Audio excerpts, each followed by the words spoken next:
The lights inside the historic theater glowed like stars suspended from the ceiling.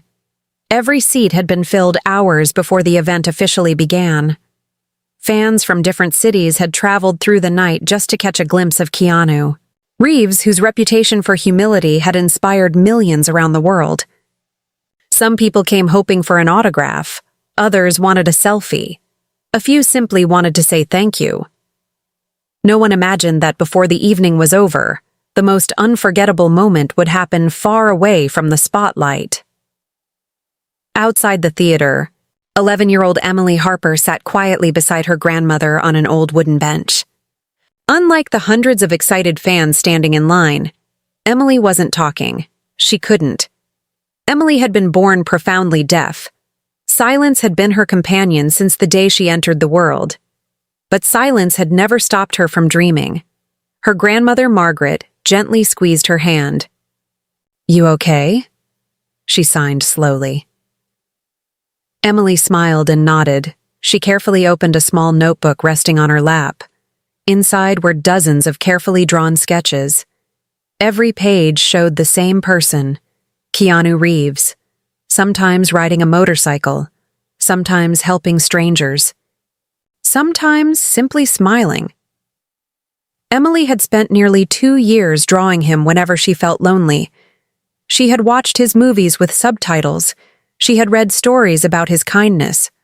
While she couldn't hear his voice, she believed kindness had its own language. And that language never needed sound.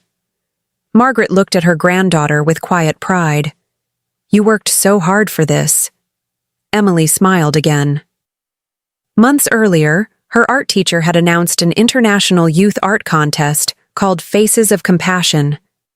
Emily's drawing of Keanu helping an elderly stranger had won first place. The prize wasn't money. It was something even more precious, a VIP invitation to tonight's charity event. Emily had dreamed about this day every night. She wasn't hoping for an autograph. She wasn't hoping for a photo. She simply wanted to give Keanu the original drawing that had changed her life. She believed he deserved to know someone across the world had learned kindness because of him. Inside the theater, the atmosphere buzzed with anticipation. Volunteers hurried across the stage adjusting microphones. Television cameras pointed toward rows of famous guests. Reporters rehearsed introductions. Backstage, Keanu quietly thanked every stagehand he passed. He shook hands with security guards. He asked catering staff if they had eaten dinner. The crew wasn't surprised. They had seen him do this before. To Keanu, every person mattered. His manager, David, checked his watch.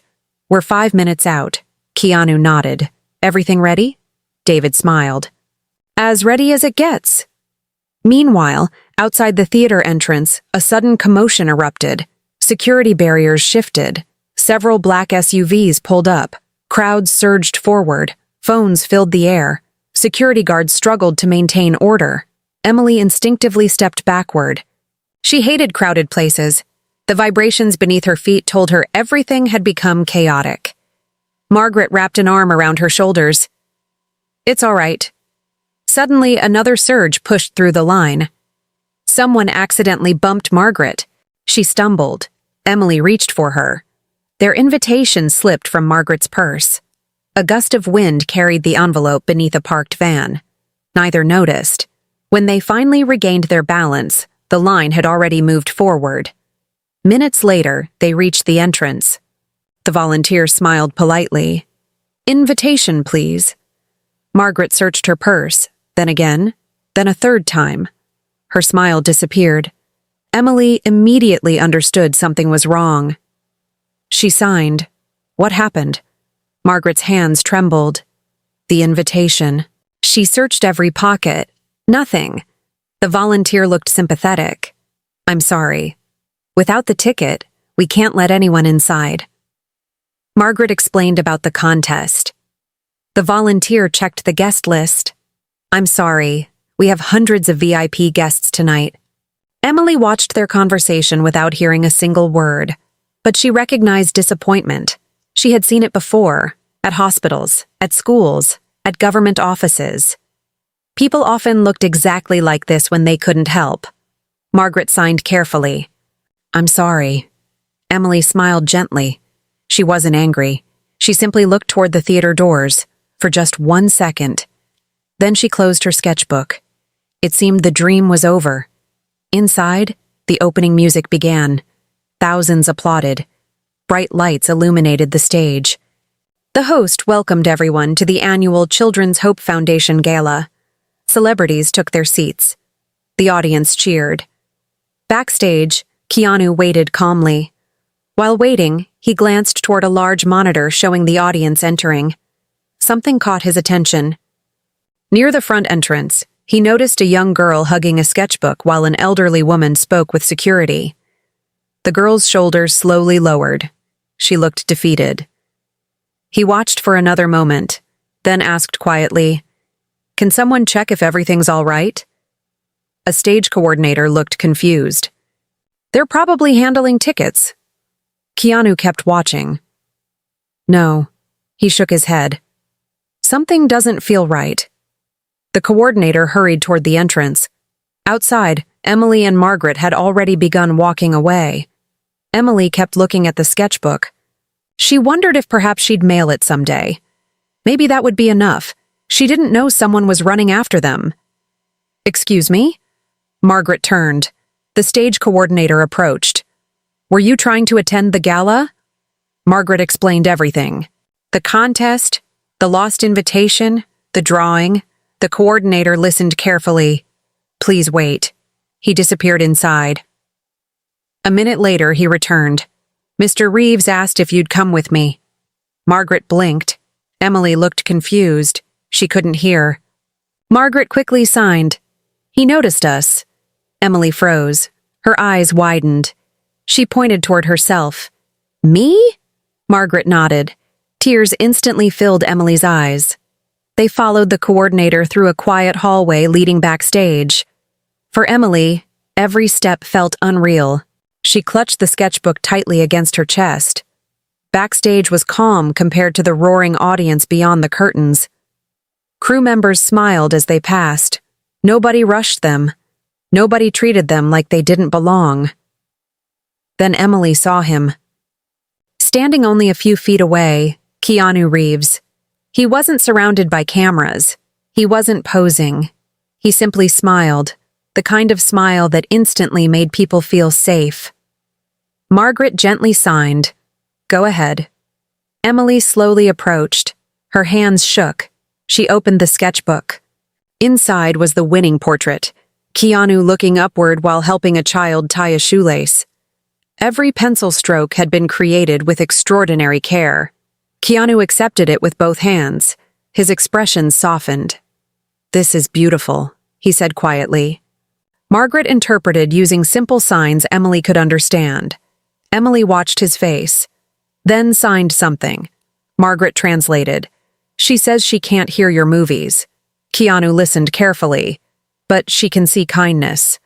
For several seconds, nobody spoke. Crew members nearby became unusually quiet. Keanu looked down at the drawing again, then back at Emily.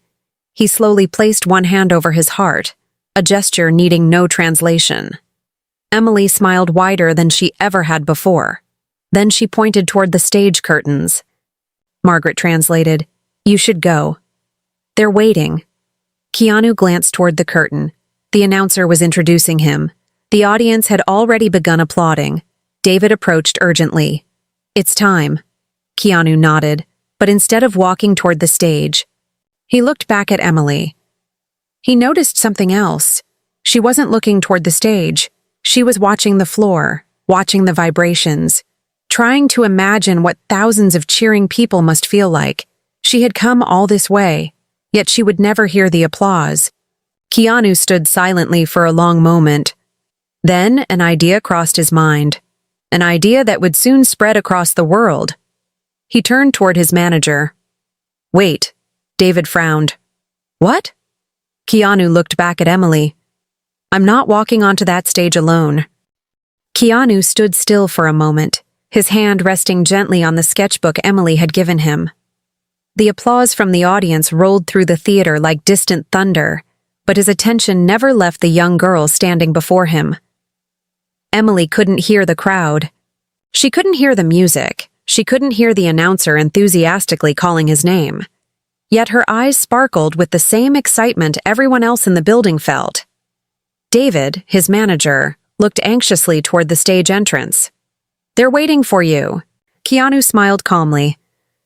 "I know. The program is live." "I know. They're counting on you." Keanu nodded. "They can wait another minute." David had worked with Keanu for years. He recognized that expression immediately. Once Keanu made a decision from his heart, no schedule, no producer, and no television network could change his mind. Keanu knelt so he was at eye level with Emily. Margaret carefully watched, ready to translate using sign language whenever needed. Keanu pointed to the sketchbook, then gently pointed toward the stage. Margaret smiled as she signed his message. "He wants to know if you'll walk with him." Emily blinked in disbelief. She looked behind her, convinced he must be talking about someone else. Margaret laughed softly and repeated the signs. "No, sweetheart. He means you." Emily's hands began to tremble. She slowly signed, "Me?" Keanu nodded warmly. Then he placed his hand over his heart and gave a small, encouraging smile. Emily looked down at her worn sneakers. They suddenly felt too old for a stage like that. Her simple blue sweater wasn't fancy like the dresses she'd seen celebrities wearing. She worried people might laugh. Margaret noticed the hesitation. She gently held Emily's shoulders and signed, "Kindness never asks what you're wearing." Emily took a slow breath. Then she nodded. Behind the curtain, the event host was trying to buy time. "Ladies and gentlemen," he said with a smile, "sometimes even legends need another moment backstage." The audience laughed. A producer whispered into his earpiece, "Where is Keanu?" "No idea." "Keep talking." Backstage, several crew members watched silently as Keanu offered Emily his arm. She looked surprised. Instead of pulling her onto the stage, he allowed her to choose. She carefully placed her hand on his arm, not because she needed support, because she trusted him. Together, they walked toward the curtain. Margaret followed just behind them, tears quietly forming in her eyes. For 11 years, she had watched Emily face misunderstanding after misunderstanding. Teachers who assumed silence meant weakness. Children who stopped inviting her to birthday parties because communication felt too hard. Adults who spoke about her instead of to her. Tonight felt different. Tonight, someone famous wasn't treating Emily as someone who needed sympathy. He was treating her as someone who belonged. The stage manager counted down. 5. The curtain slowly opened. 4. The spotlight brightened. 3. The audience rose to their feet. 2. Everyone expected one person to appear. Instead, 2 figures walked into the light. For a heartbeat, the theater became strangely quiet. Thousands of people stared. Standing beside Keanu Reeves was a young girl holding a sketchbook tightly against her chest. Nobody knew who she was, but everyone could see she mattered. Keanu didn't begin with a speech. He simply looked at Emily. Then he looked at the audience. He raised one finger, not to silence them completely, but to ask for something unusual. The audience gradually settled. The room became still. Even the photographers lowered their cameras. Keanu picked up a microphone, then paused. He looked at Emily again, slowly. He lowered the microphone back onto its stand. The audience exchanged puzzled glances. Margaret watched closely. Keanu turned toward her. "Would you help me?" She nodded. He smiled. "I don't want tonight to begin with my voice. I want it to begin with hers." Margaret's eyes filled with tears. "But she can't speak." Keanu smiled gently. "She already has." He carefully lifted Emily's sketchbook so the audience could see it. Large screens behind the stage displayed the drawing in stunning detail. Gasps spread throughout the theater. Every pencil line reflected extraordinary patience. Every shadow showed remarkable talent. Every detail captured not fame, but compassion. Keanu spoke softly. "This young artist traveled a long way to give me this gift." Margaret translated into sign language beside him. Emily watched every movement carefully. Keanu continued. "She cannot hear applause." The audience grew even quieter. "But she taught me something tonight." He looked directly at Emily. "Kindness doesn't need sound." A woman in the front row quietly wiped away tears. Then another. Then another. The theater wasn't filled with cheers. It was filled with something much more powerful. Understanding, Keanu looked toward the event organizers. "I have one request." The director nodded. "Anything." Keanu smiled. "Can we dim the lights?" Within seconds, the stage lighting softened. The bright spotlights faded. Only a gentle glow remained. The audience wondered what was happening. Keanu stepped beside Emily. Then he slowly raised both hands. Margaret immediately recognized the gesture. She smiled. He had learned a simple phrase in sign language years earlier for a movie role. Carefully, slowly, with complete concentration. He signed, "Thank you." Emily's eyes widened, then she smiled. Not because his signs were perfect, they weren't, but because he had tried. Sometimes effort speaks louder than perfection. The audience noticed. Many people instinctively copied the movement. Hundreds of hands rose, then thousands. Within moments, the entire theater was signing the same words. "Thank you." No shouting, no clapping, just thousands of silent hands moving together. For the first time in her life, Emily looked around a crowded room and saw everyone speaking her language. For several unforgettable seconds, the theater remained completely silent. No applause, no music, no voices, only thousands of hands moving together in graceful signs of appreciation. Emily slowly turned in a circle, taking in the incredible sight. She had spent much of her life feeling as though she lived behind an invisible wall, watching conversations she couldn't hear, laughter she couldn't share, and celebration she could only imagine. Tonight, that wall seemed to disappear. Tears welled in her eyes as she signed softly to her grandmother. "I've never seen this before." Margaret smiled through her own tears. "Neither have I." Backstage, the event organizers stood frozen. The producer quietly lowered his headset. "We've organized this gala for 12 years, he whispered. "I've never seen an audience connect like this." One of the camera operators nodded. "Nobody planned this." Another smiled. "Maybe that's why it matters." After a long, respectful silence, Keanu gently picked up the microphone again. "This evening," he said, "was meant to celebrate generosity." He glanced toward Emily. "But generosity isn't always measured in money." He carefully lifted her sketchbook once more. "Sometimes, generosity looks like spending hundreds of hours creating something beautiful for a person you've never met." The audience nodded. He continued, "Sometimes it looks like a grandmother who never stopped believing in her granddaughter." Margaret lowered her head, overwhelmed. "And sometimes," he smiled warmly, "it looks like a little girl reminding thousands of adults that every person deserves to feel included." The audience rose to its feet again. This time the applause echoed through the theater. Emily couldn't hear it, but she could see the smiles. She could feel the vibrations beneath her shoes, and somehow that was enough. As the ceremony continued, Keanu made an unexpected request. "I'd like everyone to meet Emily after the program, not because she's standing here with me, but because she's an extraordinary artist." Emily looked surprised. She quickly signed to Margaret. "People won't want to meet me," Margaret gently squeezed her hand. "I think you're about to discover how wrong you are." The remainder of the gala unfolded beautifully. Awards were presented. Children shared inspiring stories. Musicians performed.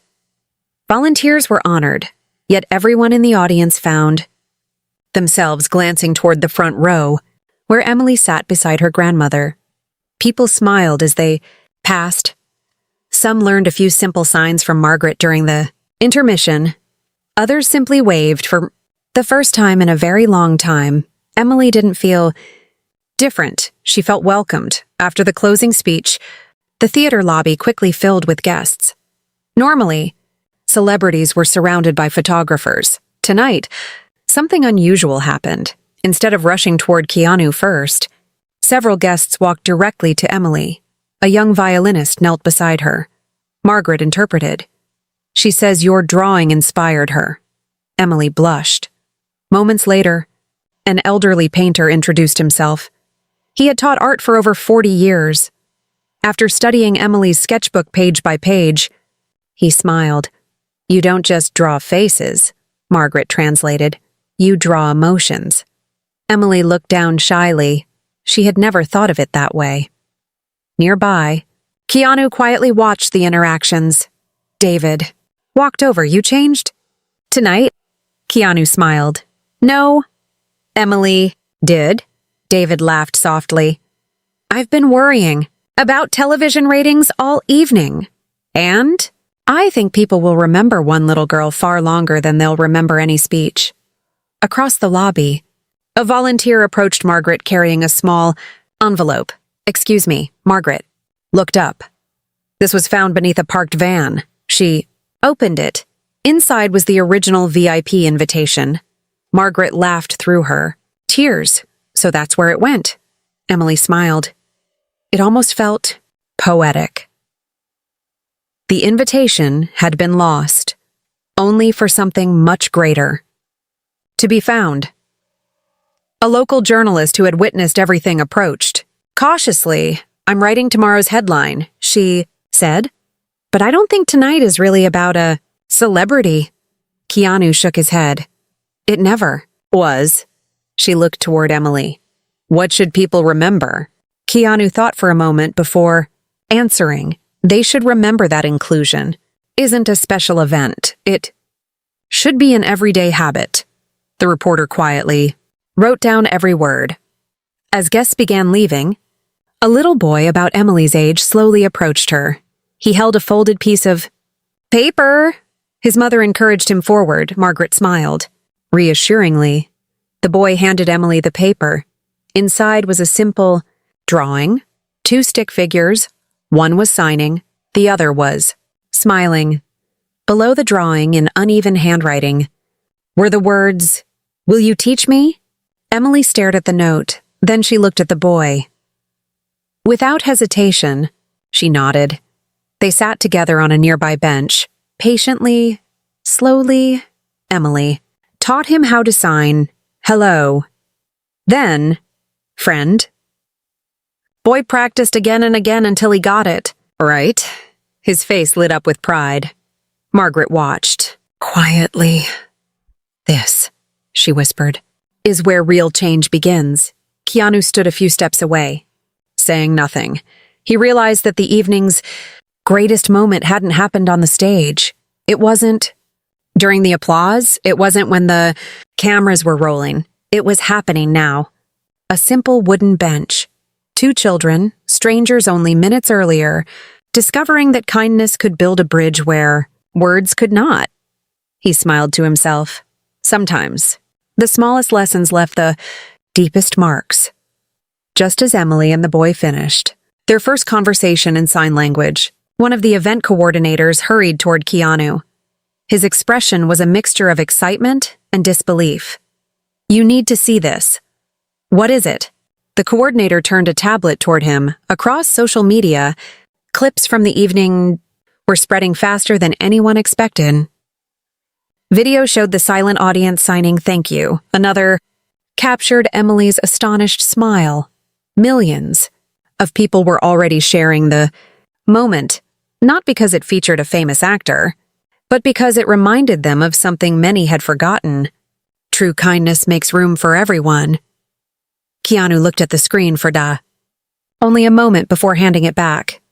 "The numbers aren't important," the coordinator smiled. "No, but the people they represent are."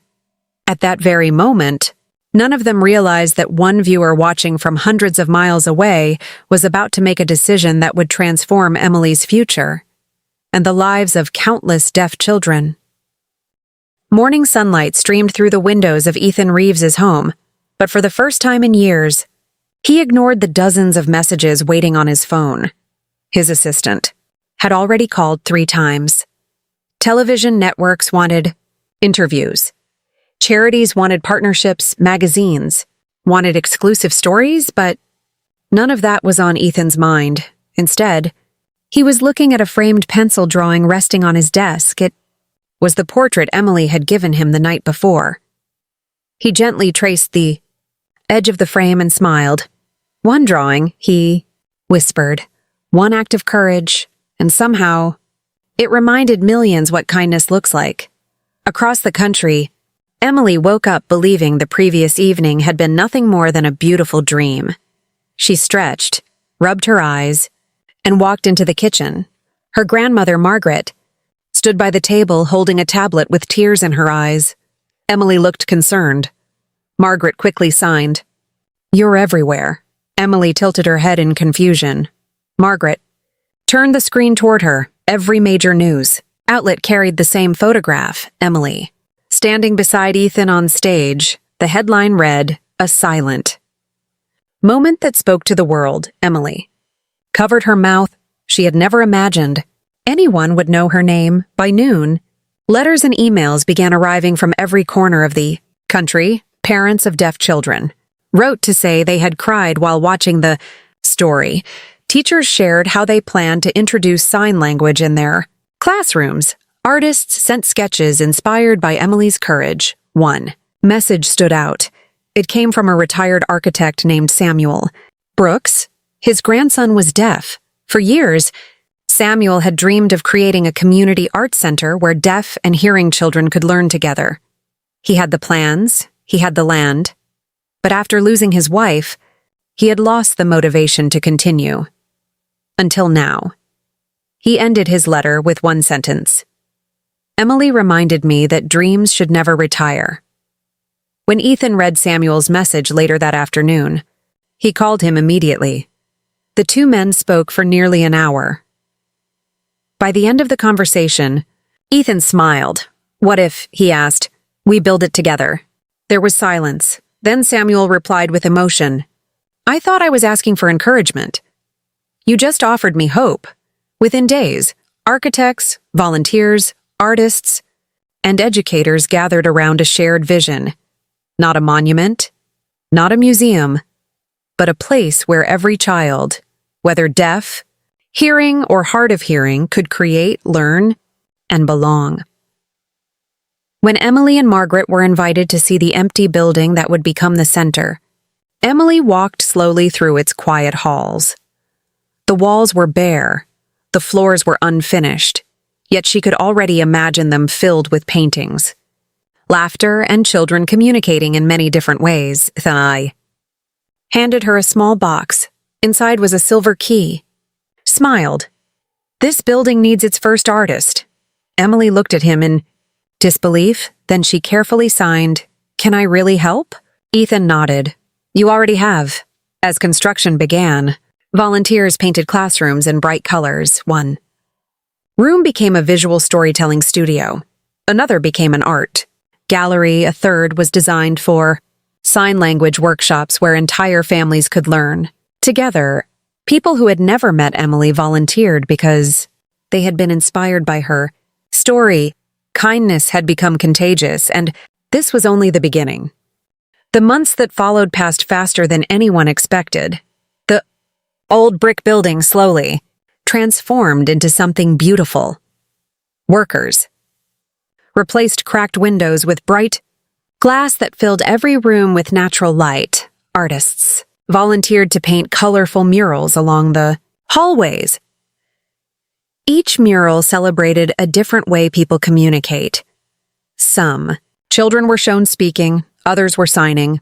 Some expressed themselves through painting, dancing, or music. Above the entrance, one simple sentence was carefully engraved into polished stone. "Every voice matters, even the ones the world cannot hear." When Emily first saw those words, she stood silently for several moments. She gently touched the letters with her fingertips. Margaret. Watched from behind. You inspired this. She signed. Emily quickly shook her head. No, she signed. Back. Everyone built it together. Margaret smiled. That answer told her everything. Fame had not changed. Emily. She was still the same humble girl who believed kindness belonged to everyone. News of the center spread across the country. Schools organized visits. Teachers enrolled in sign language workshops. Local businesses donated books, art supplies, and computers. Professional artists offered free classes.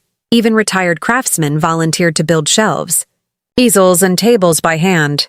One afternoon, Ethan quietly walked through the building before anyone else arrived.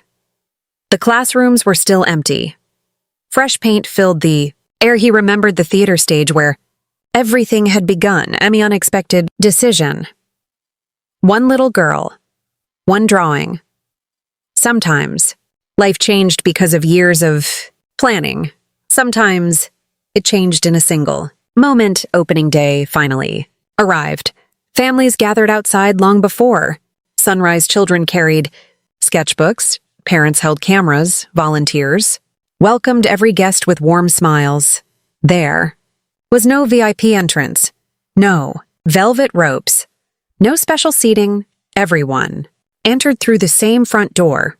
That had been Ethan's only request. This place belongs to everyone, he had said. Inside, the main hall stood an enormous blank canvas. Beside, it rested hundreds of paintbrushes. Curious whispers spread through the crowd. What is that for? No one knew. When everyone had gathered, Ethan stepped onto the small stage. There were no dazzling lights. No dramatic music, just a microphone and a smile. He looked around the room. I've attended premieres all over the world, he began. I've stood on famous stages and walked countless red carpets. He paused, but none of those places ever felt as important as this room. The audience applauded. Ethan continued. When people hear the word hero, they often imagine someone famous. He smiled toward Emily. I've learned. Heroes can also be 11-year-old artists carrying a sketchbook. Emily blushed. Children nearby smiled at her. Ethan invited Emily to join him. She walked onto the stage with steady confidence. A year earlier, she had been terrified simply to stand beside him. Now she stood proudly before hundreds of people. Margaret interpreted Ethan's words. This canvas is empty because kindness is never finished. He handed Emily the very first paintbrush. You should begin, Emily. Dipped the brush into bright blue paint. Slowly, she painted one hand, not a perfect hand, just a simple outline. Then she stepped back. Ethan picked up another brush. He painted a second hand reaching toward hers. One by one, every child in the room added something. A butterfly, a rainbow, a heart, a tree, a family, a wheelchair, a violin. Hand signing friend, hand signing hope. By the end of the afternoon, the blank canvas had become a masterpiece created by hundreds of people. No single artist could claim it. It belonged to everyone, just like kindness itself.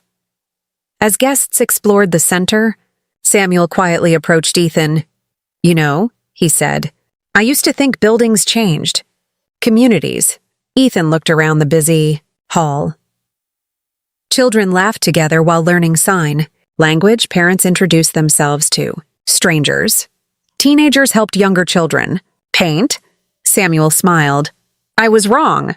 What changes? Communities is the people inside them. Ethan nodded. And someone has to open the first door. Before the ceremony ended, Emily walked toward the small gallery at the end of the hall. Displayed inside was the original pencil drawing she had given Ethan a year earlier. Beside it hung a small plaque. It didn't mention awards. It didn't mention headlines. It simply read, "One act of kindness can begin 1,000 more." Emily stood quietly, looking at it. Then she smiled, not because her artwork was hanging on a wall, but because she knew what it represented: hope. That evening, as the last visitors left the center, Ethan noticed a little girl teaching her younger brother his first signs. Nearby, two grandparents were learning alongside them. A volunteer quietly swept the floor while humming to herself. Building had become exactly what everyone had dreamed of: not just a place to learn, a place to belong. Ethan turned off the lights one room at a time. When he reached the front door, he looked back one last time. The mural, the paintings, the smiling faces captured in photographs along the hallway, they all told the same story. Kindness begins with one person, but it never ends. There, it grows, it spreads, it changes hearts, and sometimes it changes the world.